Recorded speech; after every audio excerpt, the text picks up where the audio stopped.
ഒരു ഇലക്ട്രിക് വാഹനം ഡ്രൈവ് ചെയ്യുക എന്ന് പറഞ്ഞാൽ നമുക്കൊരു സാധാരണ ഒരു ഓട്ടോമാറ്റിക് പെട്രോൾ അല്ലെങ്കിൽ ഡീസൽ കാർ ഡ്രൈവ് ചെയ്യുന്ന അതേ മെത്തേഡ് തന്നെയാണ് നമ്മൾ ഇതും ചെയ്യേണ്ടത്. ഇതിനകത്ത് ചെറിയ ചെറിയ വ്യത്യാസങ്ങൾ മാത്രമേ ഉള്ളൂ. അത് നമുക്ക് ഈ വീഡിയോയിൽ വിശദമായിട്ട് നോക്കാം. നമ്മൾ വാഹനത്തിൽ കയറിയിരുന്ന ശേഷം നമ്മൾ വലത് കാല് കൊണ്ട് ബ്രേക്ക് പ്രസ് ചെയ്ത് പിടിക്കുന്നു. ഇടത് കാല് സാധാരണ ഓട്ടോമാറ്റിക് ആയതുപോലെ തന്നെ നമുക്കിവിടെ റെസ്റ്റ് ചെയ്ത് വെക്കുകയാണ് ചെയ്യുന്നത്. അതിനൊരു പണിയില്ല, അനക്കാതെ വെക്കണം. നമ്മുടെ വലത് കാല് കൊണ്ടാണ് നമ്മൾ ബ്രേക്കും ആക്സിലേറ്ററും മാറി മാറി പ്രസ് ചെയ്യേണ്ടത്. വാഹനത്തിൽ കയറിയിരുന്ന ശേഷം നമ്മൾ ആദ്യം ബ്രേക്ക് പ്രസ് ചെയ്യുന്നു. ഇനി നമ്മൾ വാഹനത്തിൻ്റെ കീ ഇൻസേർട്ട് ചെയ്യുന്നു. ശേഷം ഒരു പ്രാവശ്യം തിരിക്കുന്നു. ഇപ്പോൾ ഇതിൻ്റെ ആക്സസറീസ് ഓൺ ആയതായിട്ട് കാണാം. ഒരു പ്രാവശ്യം കൂടി തിരിക്കുന്നു. ഇപ്പോൾ എന്താണ്, ഇൻസ്ട്രുമെൻ്റ് ക്ലസ്റ്റർ ഓണായി. ഇപ്പം നമുക്കിവിടെ നോക്കിയാൽ കാണാം ഇതിൻ്റെ ഗിയർ പൊസിഷൻ. ഈ വാഹനം നമ്മൾ ഇങ്ങനെ ഓണാക്കുമ്പോൾ തന്നെ ന്യൂട്രൽ പൊസിഷൻ, ന്യൂട്രൽ ഗിയറിലായിരിക്കും വാഹനം ഉണ്ടാവുക. ഈ ന്യൂട്രലിൻ്റെ അടിയിൽ നമുക്ക് ഒരു വാക്കും കാണാൻ പറ്റുന്നില്ല. ഇനി നമ്മൾ കീ ഒന്നും കൂടെ തിരിച്ചിട്ട് വിടുന്നു. ഇപ്പം കണ്ടോ, ഇപ്പം ന്യൂട്രലിൻ്റെ അടിയിൽ റെഡി എന്നൊരു വാക്ക് കണ്ടു. ഇതാണ് നമുക്ക് വാഹനം സ്റ്റാർട്ടായതായിട്ട് മനസ്സിലാക്കേണ്ടത്. ഇപ്പം വാഹനം നമുക്ക് ഡ്രൈവ് ചെയ്യാൻ റെഡിയാണ്. അതാണ് റെഡി എന്നുകൊണ്ട് ഉദ്ദേശിക്കുന്നത്. സാധാരണ ഒരു പെട്രോൾ വണ്ടി പോലെ ഇതിൽ RPM മീറ്ററിൻ്റെ ചലനത്തിലോ അല്ലെങ്കിൽ എന്തെങ്കിലും ശബ്ദമോ അങ്ങനെ ഒന്നും നമുക്ക് സ്റ്റാർട്ടായതായിട്ട് ഉണ്ടാവില്ല. ജസ്റ്റ് ഈ ന്യൂട്രൽ എന്ന ഗിയറിൻ്റെ അടിയിൽ റെഡി എന്നൊരു വാക്കുണ്ടാവും. അത് മാത്രമേ നമുക്ക് സ്റ്റാർട്ടായതായിട്ട് മനസ്സിലാക്കാനുള്ളൂ. ഇപ്പം നമ്മുടെ വാഹനം സ്റ്റാർട്ടായിട്ടുണ്ട്. ഇനി നമുക്ക് വാഹനം മുന്നോട്ട് ഓടിക്കണം. അതിന് നമ്മൾ എന്ത് ചെയ്യണം, ഗിയർ ന്യൂട്രലിൽ നിന്നും ഡ്രൈവിലേക്ക് ചേഞ്ച് ചെയ്യണം. ഇതാണ് ഈ വാഹനത്തിൻ്റെ ഗിയർ.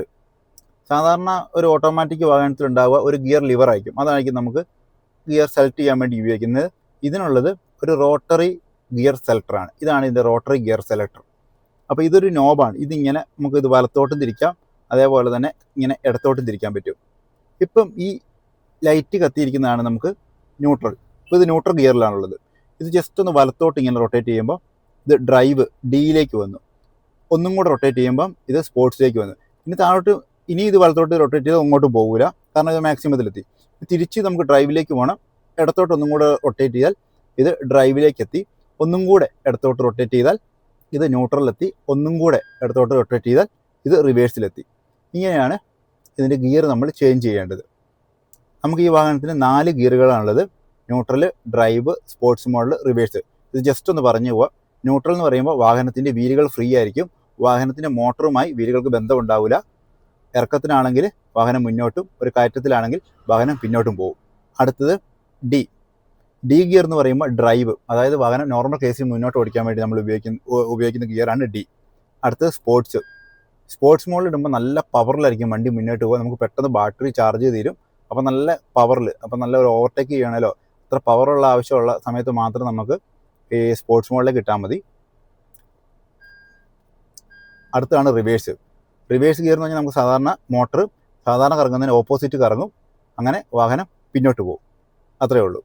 ഇനി നമുക്ക് വാഹനം ഒന്ന് ഓടിച്ചു നോക്കാം. ഇപ്പോൾ വാഹനം വണ്ടി സ്റ്റാർട്ടായിട്ടുണ്ട്, ന്യൂട്രലാണുള്ളത്. നമ്മുടെ ഗിയർ സെലക്ടർ നമ്മൾ ഇതാ ഡ്രൈവിലേക്ക് ഇട്ടു. ഇപ്പോൾ ഇതാ ഇൻസ്ട്രുമെൻ്റ് ക്ലസ്റ്ററിൽ നമുക്ക് ഡി എന്ന് കാണാൻ പറ്റും. ശേഷം നമ്മൾ ഹാൻഡ് ബ്രേക്ക് റിലീസ് ചെയ്തു. ഇതൊക്കെ ചെയ്യുമ്പോൾ നമ്മൾ ബ്രേക്ക് ചവിട്ടി പിടിച്ചിട്ടുണ്ട്. ഇനി നമ്മൾ സാവകാശം ബ്രേക്കിൽ നിന്ന് കാലെടുക്കുന്നു, ആക്സിലേറ്ററിൽ മെല്ലെ കൊടുക്കുന്നു. കാണാം വാഹനം മൂവ് ആകുന്നുണ്ട്. ഇത്രയേ ഉള്ളൂ നമുക്ക് വാഹനം മുന്നോട്ടെടുക്കാൻ വേണ്ടി. ഞാൻ വീണ്ടും ഇവിടെ നിർത്തി. ഇനി റിവേഴ്സ് എടുക്കാനും ഇതേപോലെ തന്നെ നമുക്ക് ഗിയർ സെലക്ടർ റൊട്ടേറ്റ് ചെയ്ത് റിവേഴ്സിലേക്ക് ഇട്ടു. ശേഷം ഇപ്പം നമുക്കിവിടെ ഡിസ്പ്ലേയിൽ കാണാം 6 എന്ന് കാണാം. റിവേഴ്സ് ഗിയർ വേണ്ടിയിട്ടുണ്ട്. ബ്രേക്കിൽ നിന്ന് കാലെടുത്ത് ജസ്റ്റ് ആക്സിലേറ്റർ കൊടുത്തു. ആക്സിലേറ്റർ കൊടുക്കേണ്ട ആവശ്യമൊന്നുമില്ല. ബ്രേക്കിൽ നിന്ന് കാലെടുക്കുമ്പോൾ തന്നെ വാഹനം മൂവ് ആയി. ഒരു ഇലക്ട്രിക്കൽ വാഹനവും പെട്രോൾ വാഹനവും തമ്മിലുള്ള പ്രധാന വ്യത്യാസം എന്ന് പറയുമ്പോൾ ഇലക്ട്രിക് വാഹനത്തിൽ റീജനറേഷൻ സംവിധാനം ഉണ്ടെന്നാണ്. എന്താണ് റീജനറേഷൻ സംവിധാനം? സാധാരണഗതിയിൽ ഒരു ഇലക്ട്രിക് വാഹനം ഓടുമ്പോൾ ബാറ്ററിയിൽ നിന്നും പവർ മോട്ടറിലെത്തി. മോട്ടറിനെ തിരിച്ചിട്ട് ചക്രം തിരിഞ്ഞ് വാഹനം മുന്നോട്ടോ പിന്നോട്ടോ ഓടുന്നു. അതാണ് സംഭവിക്കുന്നത്. എന്നാൽ നമ്മൾ ഒരു ബ്രേക്ക് അപ്ലൈ ചെയ്യേണ്ട സമയത്ത് അല്ലെങ്കിൽ ആക്സിലേറ്ററിൽ നിന്ന് കാലെടുക്കുന്ന സമയത്ത് നമുക്ക് ഈ പവറിൻ്റെ ആവശ്യമില്ല. കാരണം വാഹനത്തിൻ്റെ വേഗത കുറയ്ക്കുകയാണ് നമുക്ക് വേണ്ടത്. ആ സമയത്ത് വാഹനവും മോട്ടറുമായിട്ട് ഓൾറെഡി കണക്റ്റ് ആണ്. സോ വാഹനത്തിന് ടയർ കറങ്ങുന്നതിനനുസരിച്ച് മോട്ടറും കറങ്ങിക്കൊണ്ടിരിക്കുകയാണ്. ഈ സമയത്ത് ഈ മോട്ടർ ബാറ്ററിയിൽ നിന്നും പവർ സ്വീകരിക്കുന്നത് നിർത്തിയിട്ട് പകരം ഇതൊരു ജനറേറ്ററായിട്ട് ആക്ട് ചെയ്യും. ഈ വാഹനത്തിൻ്റെ മോട്ടോർ കൺട്രോൾ യൂണിറ്റ് ഉണ്ട്. അത് ഇതിനോട് പറയും ഇപ്പം നമുക്ക് ബാറ്ററിയിൽ നിന്ന് പവർ സ്വീകരിക്കേണ്ട ആവശ്യമില്ല, കാരണം ചക്രങ്ങളിലേക്ക് പവറിൻ്റെ ആവശ്യമില്ല.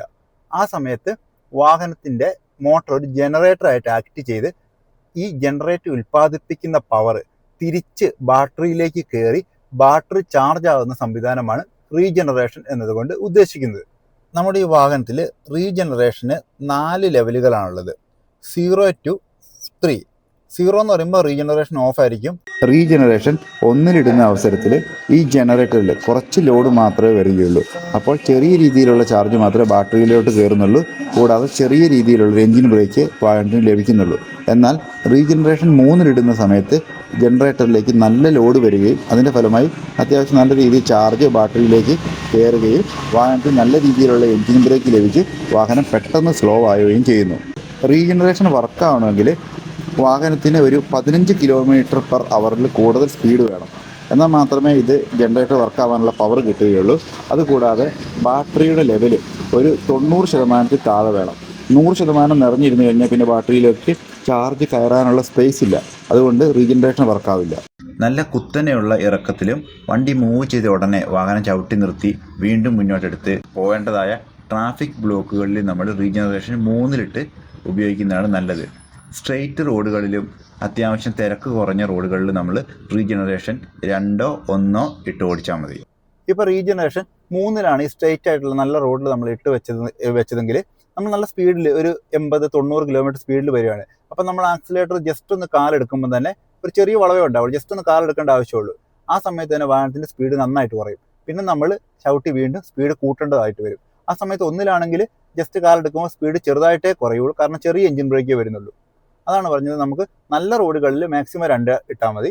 പിന്നെ എപ്പോഴും ബ്രേക്ക് അപ്ലൈ ചെയ്യേണ്ട നല്ല ട്രാഫിക്കുകളിൽ കുത്തനെയുള്ള ഇറക്കങ്ങളിൽ ഇവിടെ മാത്രമേ നമ്മൾ 3-ൻ്റെ ആവശ്യമുള്ളൂ. നമ്മൾ ഈ വാഹനത്തിൻ്റെ റീജനറേഷൻ്റെ ലെവല്, അതായത് 0 മുതൽ 3 വരെയുള്ള ലെവലുകൾ കൺട്രോൾ ചെയ്യുന്നത് സ്റ്റിയറിംഗ് വീലിൻ്റെ പിൻഭാഗത്തായിട്ട് കാണുന്ന ഈ പ്ലസ് എന്നെഴുതിയ പാഡിലും നെഗറ്റീവ് മൈനസ് എന്നെഴുതിയ ഈ പാഡിലും ഉപയോഗിച്ചിട്ടാണ്. ഇപ്പോൾ നമുക്ക് ഇവിടെ കാണാം, ഇതാണ് റീജനറേഷൻ്റെ ലെവല് കാണിക്കുന്ന സ്ഥലം. ഇവിടെ നമ്മൾ ഒരു പ്ലസ് അമർത്തുവാണെങ്കിൽ അവിടെ 1 ഒന്നും കൂടെ അമർത്തുവാണെങ്കിൽ 2, ഒന്നും കൂടെ അമർത്തുവാണെങ്കിൽ 3. ഇനി നമ്മൾ മൈനസ് അമർത്തുവാണെങ്കിൽ ഇതാ റീജനറേഷൻ്റെ അളവ് വീണ്ടും 2 കുറഞ്ഞു, ഇപ്പോൾ 1 കുറഞ്ഞു, ഇപ്പോൾ 0 കുറഞ്ഞു. ഇങ്ങനെയാണ് നമ്മൾ റീജനറേഷൻ കൂട്ടുകയും കുറയ്ക്കുകയും ചെയ്യുന്നത്.